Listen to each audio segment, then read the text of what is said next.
So, itong rocker arm na to mga idol, ng Rouser 135. So, ingatan nyo to pag ito tinanggal nyo, yung rocker arm pin. Kasi once na binigla nyo yung bunot yan, maraming mahuhulog yan sa loob yan. Maka naka-stick bearing lang kasi yan. So, ang pinaka-problema pagka naglaglagan yung mga bearing na yan ay kahit anong tune-up nyo, hindi nyo mapapatino kasi malagitik siya pag kulang yung stick bearing.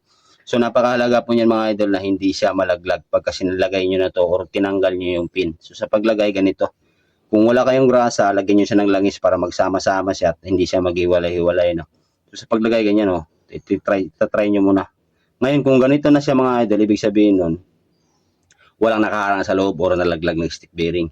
So, sa paglagay, ganito lang din. Dahan-dahanin nyo lang siya sa paglagay para kahit pa paano, walang malaglag. At dapat mga idol ay kakamayin nyo muna to para may pasok nyo. Ibig sabihin nun, wala siyang nalaglag or sumabit. Okay, so dapat ganito lang. Yan, tapos tulak nyo lang siya. Yun, so ganoon lang dapat no para walang malaglag at baka kahit anong tune-up nyo, maingay, kaya maingay dahil dun sa mga stick bearing. Okay.